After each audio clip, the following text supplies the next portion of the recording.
there are some times where the camera will be here at my face, and it doesn't look nearly that close. Okay, good. Once it's on TV. Let's rock and roll. Rock and roll. All right.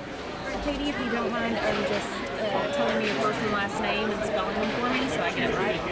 Like the whole name? Like how it is on the papers, or just how I'm known here? How you're known here. Yeah, you're good. My name is Kaiti Tidwell. Of course, it's, Kaiti, as in Assad is Tidwell. I'm known as Kaiti. Okay. So, you've had an interesting journey so far. Can you just kind of tell me about it? What your life has been like, and where it began and where it is now? Well, it's definitely been a journey. Of course, now I have, of course, 2 moms. There's my biological mother, there's the mother that raised me. I started living with the Tidwells when I was 4, chicken houses, and from there I would go to my real mother's house. I would go here, I would go to the Tidwells, on and off. When I was about 6 or 7, the Tidwells finally decided to, get the process of being, adopted. They really loved me. They wanted to help me out, especially for school. So, it was kind of a struggle because, my real mom was, like, oh, well, they're taking her with me. But, it was, like, a really huge help. And, then from there, actually, it's been really a struggle trying to get me legal. The adoption went perfectly good. And I'm just here, here now, because it's Tidwell. You mentioned that, trying to get you legally here. How did you get here when you arrived? Is there a backstory there? Yes, I was born in Mexico, in Tampico, Mexico. And I really don't remember the place, but I was brought as an infant, 6 months old, in a tube, like a tube, not a tire, but a tube. And then from there I was in Texas, and then from there I came here. And of course, my real mother has always worked in chicken houses, so I'd always be, and then, yeah. You were brought in a tube, floated across? Floated, yeah. Of course, this was before 9/11, so, it wasn't hard to try to get across the border, but, yeah, I was in a tube. You attend Center Point High School. You do the things that kids do. I mean, do you see yourself as an American girl that's... Sometimes I forget I'm Hispanic. I have a lot of Hispanic friends, but I've been raised. My mom, Miss Tidwell, of course, my mother. She's always tried to keep me in the Hispanic community and my normal. So I'm just a normal, teenage girl, really trying to do what I've always should have had, without any conflict, I guess you could say. And of course, this what I'm doing is not just like for me, because it has been a struggle for me, and this is what one of my goals in life has been. But this is also for other kids and illegals, that they can also do it. They shouldn't be scared, and even if I've been turned down 6 times. This is my 6th time, and just never give up. You know what I'm saying? And I'm just glad for all the support, for all the people, even people I don't know. I'm just so thankful that I have more people behind me than I've ever thought that I did have. But, this isn't even SeaWorld, but I'm a voice for the others who don't have a voice. Yeah. It has to be hard, though, 11 years that you've been fighting for. Yeah, it's really been hard. I guess it's harder than that we really tried to put it in the newspaper. Of course, I was adopted as a minor, so that automatically I should have gotten citizenship. So, I just don't understand how the government, it's really been hard. But I know that my mom's help, with everybody's support, with God by my side, I know that I'll get there by God's grace. Have my papers be legal. Now are you going to be able to walk in graduation? Are you going to be able to do all of those things? No. I'm not going to be able to walk with my class, which is really kind of a letdown because, of course, without being a citizen, I've never been a citizen, and, everything that I've been known for is school. So, I'm recognized at school, although I'm not recognized anywhere else. I've got all my friends, and it sucks. But, it's something you have to do in order to get what you really want. And what are you going to have to do? I mean, you're missing graduation because after I turn 18 on November 7th, I only have 181 days to be in the U.S. After that, you're considered illegal if you don't try to become, put any papers in. So, my time will be up on the May 5th, and then we'll have to go to Mexico and wait. And of course, we're waiting for a date, but the thing is, we don't know when the date is. So it's really hard, and I've never been to Mexico. My mom's never been to, I speak fluently a little bit, but I understand more than I can speak it. And Mexico's really hard down there, and it's scary. So I'm also kind of really nervous about that. I mean, and you were born in Mexico, but is that where you consider home at all? No. This is my home. This is where I belong. I just, like, why me? This is what I've known for. I like to know more about here in Mexico, and this is where I should be. I don't understand why I'm having to go back. I'm one of the many that's trying to become, legal, trying to do the right thing, and I'm having to pay the price and go back. I don't understand why. Is there any guarantee that you'll be able to come back? No. What's that? Well, hopefully, by God's grace, if Mexico does decide to grant me, which I don't understand why I shouldn't. I'm legally adopted. I've never gotten in trouble with the law. I've always been in school. My grades are but I've always tried to keep them up. I work, I go to church. My church is really important to me. So I don't understand why anything could go wrong. But then again, who knows what Mexico's decision will be. If for some reason I do get to come back, then I'll just go on like nothing has happened, Just big call that we had to cross over. Some people would describe you as a girl without a country. What is that like, knowing that you don't really belong anywhere legally? Right. Well, like when I was little, my mom took me to a lawyer, and he said I didn't exist. Of course, I was like 4, and I was, like, Mom, thank you, I'm here. I guess I've kind of had to learn how to live with that, and it sucks now that I'm older, it's hard. Is it a struggle to feel, because we hear about people that say, the invisible masses of people who are in your situation. You know what that's like, being part of that. Right. Do you think anyone can understand it if they haven't gone through it? No.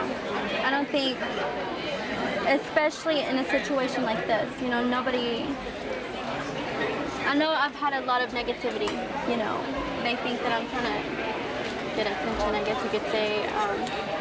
I'm just fighting for what's right, and I'm fighting also for others. I have illegal friends, that they're super smart, they should be able to do just as the same thing as many other students here should be able to do, and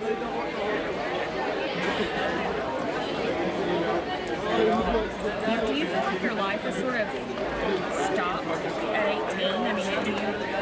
At age 18, my whole world stopped. Before I was 18, you're considered a minor. I could travel. I actually went to this organization called GYC.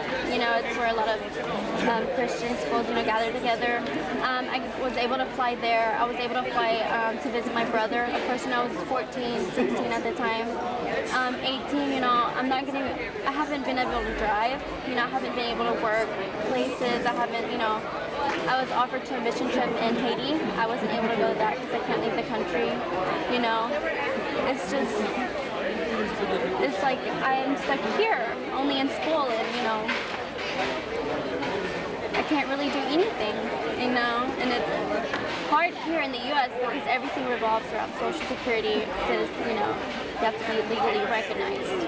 And, you'd figure that I would have had that all along, but I'm one of the fish that just, think it got hooked out of the sea, I guess. I mean, and this was a decision that you didn't have the opportunity to make or not make. It was made for you, right? Right. I was brought over here, and it's not just like many other kids, as myself. I was brought over here at 6 months old. I didn't speak for myself, and then now that I'm 18, I have to do what I have to do in order, and I'm really having to fight hard.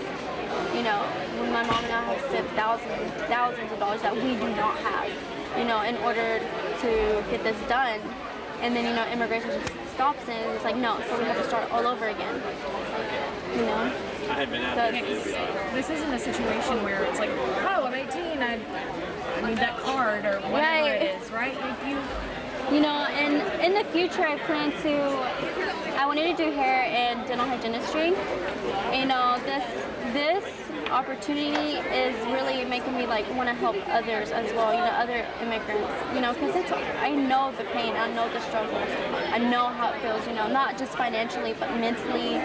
You have kids that make fun of you because you can't go to college, that's really hard, so you gotta stay strong. For me, my mom, really. what's it like knowing that the American dream isn't within your grasp right now? That you can't go to college, that you can't do those things? Well, like you say, it's my whole world stopped right now. It's just stopped. And I know I have faith. I'm gonna get this done. I'm gonna keep trying. And I'm gonna get for what I've always wanted, definitely. And it's hard to know that I'm not gonna go to school, but eventually I'll get there. Even if it'll be my 7th time, I'm gonna keep trying. I'm gonna get it done. I will. You're not going to give up. I'm not. Because it's ridiculous. 6th time. And it's your life. Yes. Not just mine, but what are my if I were to stay here and be illegal, what are my children gonna they'll have more than what I had, but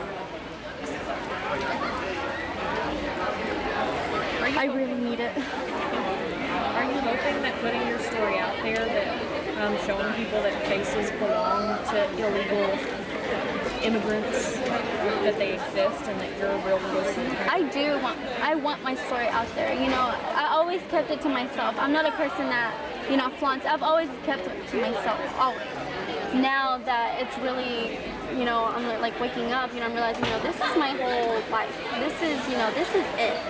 So I want my story out there. I want people to know that it hasn't been easy, with nobody's help either. My dad passed away in 2010. That was really hard because, not just the mother's struggle, strength, but also your dad's. And he's the only father that I've ever had. And I'm sorry.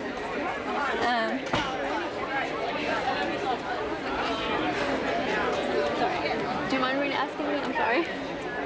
I mean, this is a dream of yours, to let people know about this, and that you're a person, you have a family, you have people.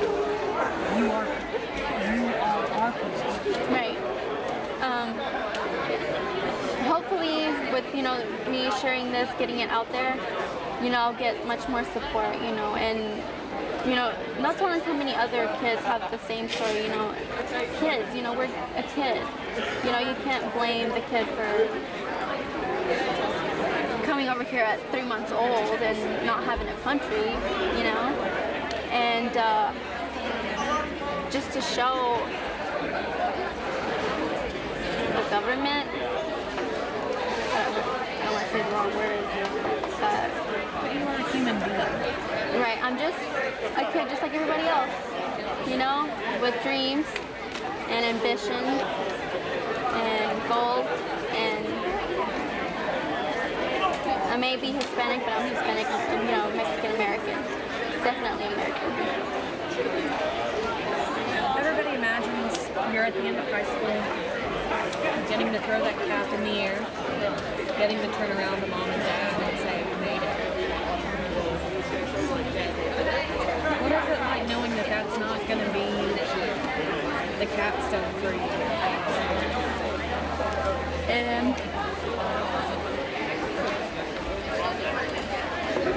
It's hard. It's really hard. You know, I've gone to school for 13 years. I'm a senior. You know, who wants to spend their senior year knowing that, you know, you don't have papers, that, you know, you've been struggling? Only a few people know my struggle. You know, that's not fair that I'm having to go back to a country that I don't know, that I've never been to. You know, this is where I belong. I should be able to walk and graduate. I should be able to, you know, look to my mom and, you know, my real mom, to my friends, you know, look, I made it. And even with the struggle, even with all the bad negativity that I've had, you know, throughout my life, I should be able to graduate and be a Center Fort High School graduate. And I don't know how to really explain it, but it's really hard knowing that I'm not going to graduate. Because this is the only place that I've ever been recognized, you know? And I'll be the first one in my family to graduate. So that's a plus, you know, to go to school and, you know, show my Hispanic family, you know, that I did it. You know, I graduated high school. And, you know, I'll go to college and do all that good stuff. By God's grace, I hope. One final question.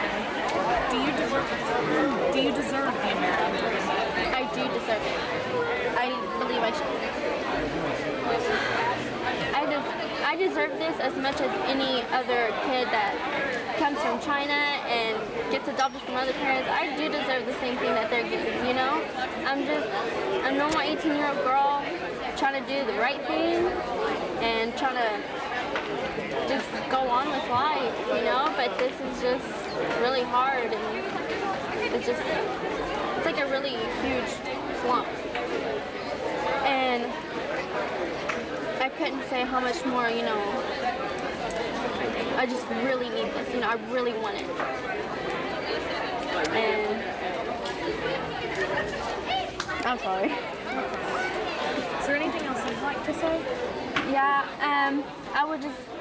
I can't help but say how much I appreciate everybody's support, even people I don't know who even takes the time out to read my story.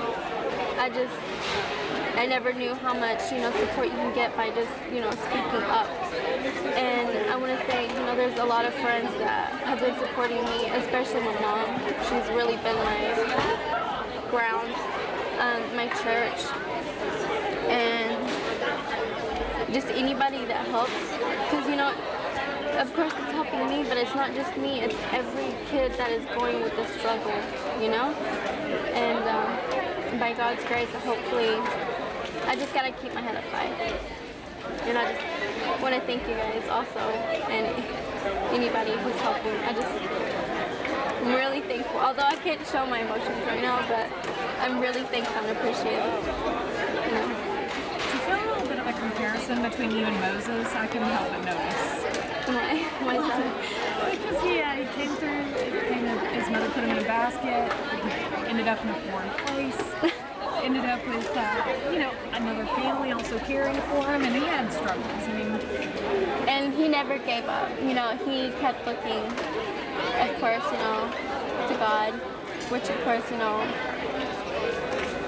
I've had that story told to me twice, but I never really looked at it. You know, I'm just like, why me? I guess I'm like one of the, but.